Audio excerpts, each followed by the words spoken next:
Philippe Bennassaya, bonjour, merci d'être avec nous. Bonjour. Vladimir Poutine a annoncé mettre en alerte son système de dissuasion nucléaire. Comment faut-il réagir ? Faut-il avoir peur ? Faut-il nous-mêmes monter d'un cran dans la menace nucléaire ? Mais je crois qu'on est monté d'un cran quand même. Je ne sais pas si vous avez remarqué ce qui se passe en Europe actuellement par rapport justement aux menaces nucléaires de Poutine. Je trouve que Poutine, a réussi un tour de force, c'est d'avoir d'abord rassemblé les Européens, ce qui n'était pas déjà évident, mais aussi modifié la nature, le profil de certains pays. La Suède, par exemple, qui sort de sa neutralité historique, la Suisse et d'autres pays, la mobilisation des Ukrainiens qui est très très forte, et puis les sanctions extrêmement importantes de l'Europe. Donc oui, il menace parce que je pense qu'il est en train de voir que face à lui, la route n'est pas si simple que ça. Donc nous sommes face à un changement de contexte global stratégique sur notre continent, incarné d'ailleurs par l'Allemagne aussi, qui débloque 100 milliards pour sa défense, qui va augmenter ses budgets jusqu'à 2% du PIB. Ce réarmement de l'Allemagne, il vous rassure ou il vous inquiète ? Alors, j'étais en Allemagne, moi, il y a quelques mois, justement, au titre de la Commission des Affaires étrangères, et je parlais souvent avec des dirigeants allemands qui me disaient que le rapport qu'avaient les Allemands avec l'armée était toujours, bien évidemment, au vu de l'histoire, très compliqué. Et bien là, Poutine a réussi ce tour de force de mobiliser les Allemands sur la question militaire. Et ça, c'est très, très important parce qu'on n'a jamais vu l'Allemagne se mobiliser autant au niveau militaire et stratégique, de mettre autant d'argent, pardonnez-moi, sur la table pour aider l'Ukraine. Donc, il se passe quelque chose en ce moment en Europe. Il y a un tournant. Bon, je peux pas prévoir ce qui va se passer demain ou après-demain, mais il y a en tout cas un tournant dans la diplomatie européenne et dans le profil de certains États. Ce tournant, c'est le début de la construction d'une vraie défense européenne, ou bien ça va se traduire par ce réveil brutal de l'OTAN qui était en état de mort cérébrale, disait le président il y a 2 ans, et cet élargissement de l'OTAN peut-être à des pays qui ne sont pas encore membres. Je pense notamment à la Finlande et la Suède.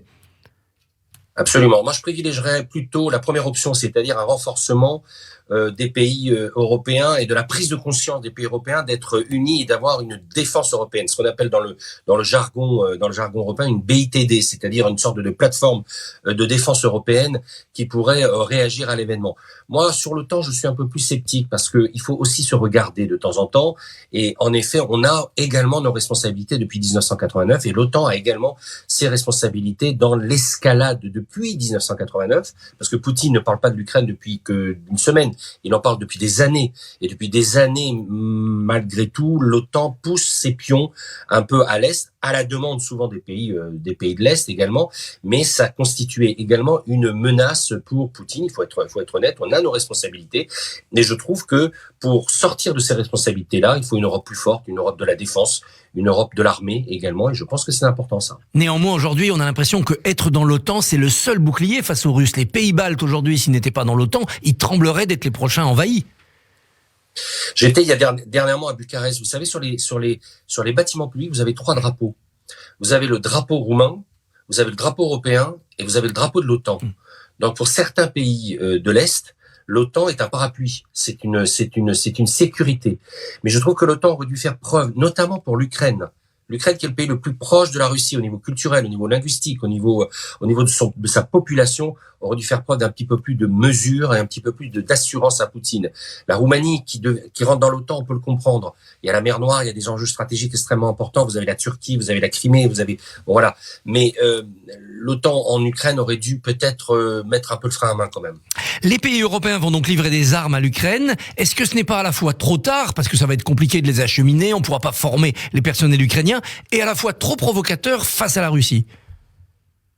Alors ça c'est vrai, vous avez raison, de toute façon on peut pas prévoir ce qui va arriver dans 2-3 jours. Regardez déjà en 4 jours ce qui s'est passé, c'est déjà dramatique. La résistance ukrainienne est assez forte quand même, mine de rien, on n'en parle pas beaucoup, mais la résistance ukrainienne est forte. Et c'est vrai que l'acheminement des armes européennes doit se faire très très rapidement parce que Poutine va vite. Il va vite et il peut être extrêmement imprévisible. On découvre, si vous voulez, un Poutine un peu sur les nerfs. Il l'était déjà un peu, mais là, beaucoup plus qu'avant.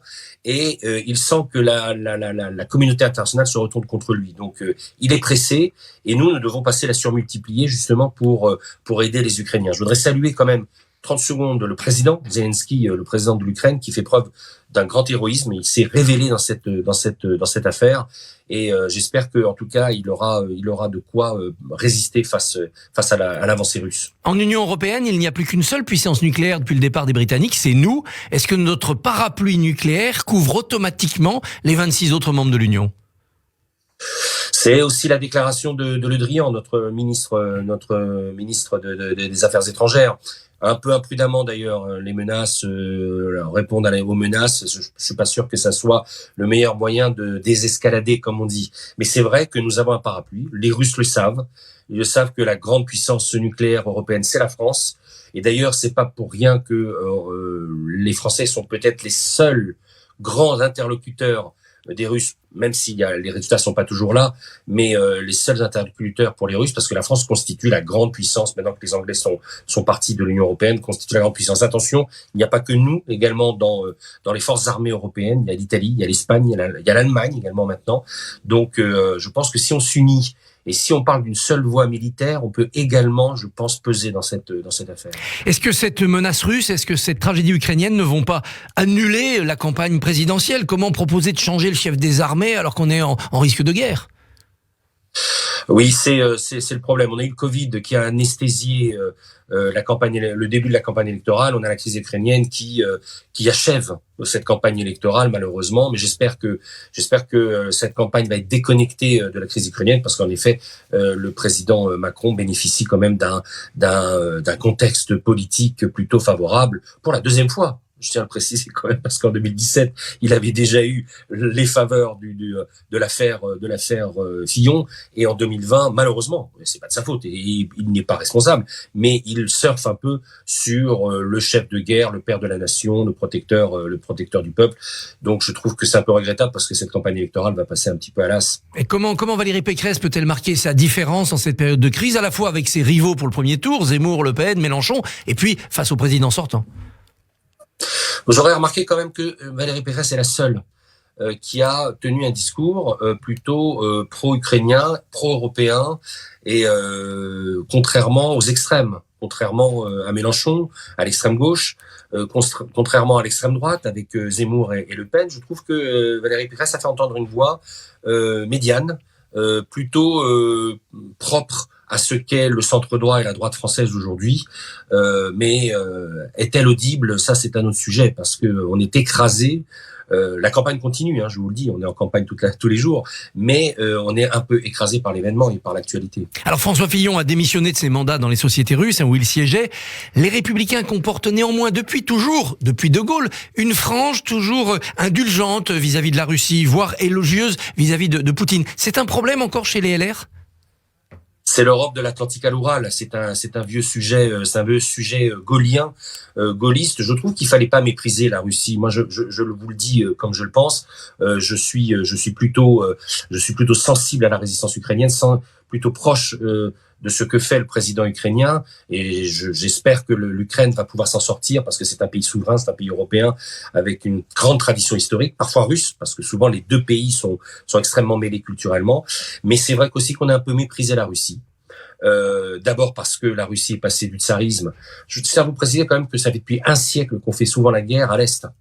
On a commencé en 14 avec Sarajevo, en 39 avec Danzig,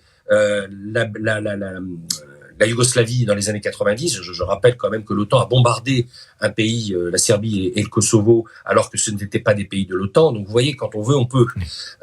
Donc c'est vrai que on a un peu méprisé ce qu'on appelle cette espèce d'Europe orientale là, cette Russie qu'on a considérée d'abord comme bien évidemment soviétique, communiste, avec ses massacres et ses goulags. Et puis après, on a laissé un peu tomber cette Russie libérale qui naissait. Certains responsables LR, je pense à Jean-François Copé, demandent aux maires de ne plus donner leur parrainage à Zemmour et Le Pen, vu leur position pro-Poutine. Est-ce que c'est votre cas ? Non, je viens de dire qu'il faut séparer les deux, c'est-à-dire séparer une crise internationale grave qui dépasse les clivages et les conflits. Nous serons au Parlement demain après-midi, vous le savez, pour un grand débat sur l'Ukraine et sur le potentiel militaire et le potentiel stratégique français dans cette crise. Je pense qu'il faut avoir raison gardée. Je trouve que Jean-François Copé ne devrait pas mélanger les deux. C'est inutile et puis ça crée de la polémique. Si le conflit s'enlisait, si les menaces devenaient de plus en plus grandes, est-ce qu'on pourrait envisager une sorte de gouvernement d'union nationale après la présidentielle ou après les législatives ? L'Union nationale, vous savez, dans l'histoire, c'était quoi? C'était l'Union sacrée 14-18. Oui. C'était une espèce d'union sacrée politique pour pouvoir faire la guerre. On fait pas la guerre pour l'instant. Pour l'instant, on ne fait pas la guerre. L'OTAN n'est pas attaqué. Un pays de l'OTAN n'est pas encore attaqué. L'Europe n'est pas attaquée. Attention, parce que si Poutine se retourne vers un pays de l'Union européenne, ça risque d'être grave. Là aussi, il y a des mécanismes dans des articles, je sais plus lequel, je crois que c'est dans les articles 40-50, où si un pays européen est attaqué, il y a riposte immédiate.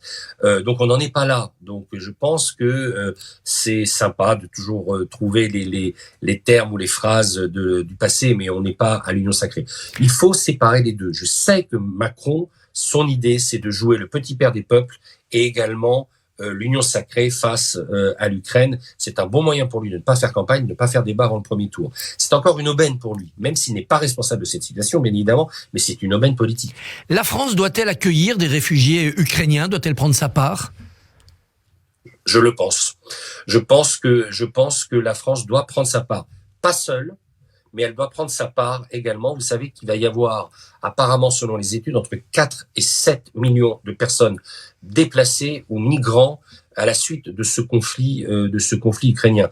Donc, il va y avoir beaucoup de déplacements. Alors, pas que en Europe de l'Ouest, en Pologne, en Roumanie, en Hongrie, mais il y en aura en Allemagne. Il faudra que l'Italie prenne sa part, l'Espagne, la France, et tous les autres pays. Je pense que c'est important d'aider l'Ukraine, y compris pour reconstruire ou se reconstruire, pour que les Ukrainiens se reconstruisent aussi en Europe. Et on sait que c'est une immigration qui va être provisoire parce que les Ukrainiens sont très... Et ils voudront retourner chez eux. En un mot pour finir, demain, vous l'avez dit, grand débat au Parlement. Est-ce qu'après, il faut que le Parlement continue à siéger et annule cette suspension de séance pour cause d'élection ? Alors théoriquement, on n'était pas en séance, vous l'avez bien rappelé Christophe, la session est terminée, la 15e mandature est terminée. Nous verrons demain, franchement je ne sais pas, nous verrons demain comment ça va se passer. Il y a des débats qui vont continuer. Si la situation s'aggrave, je pense que le Parlement continuera ses travaux. Et je pense que c'est important. Vous savez qu'il y a eu une adresse du président Macron vendredi dernier au Parlement. Peut-être qu'il faudra continuer, mais je peux pas vous dire à l'heure où on se parle. Eh bien, Philippe Bennassaya, merci, bonne journée et bons travaux parlementaires. Merci à vous.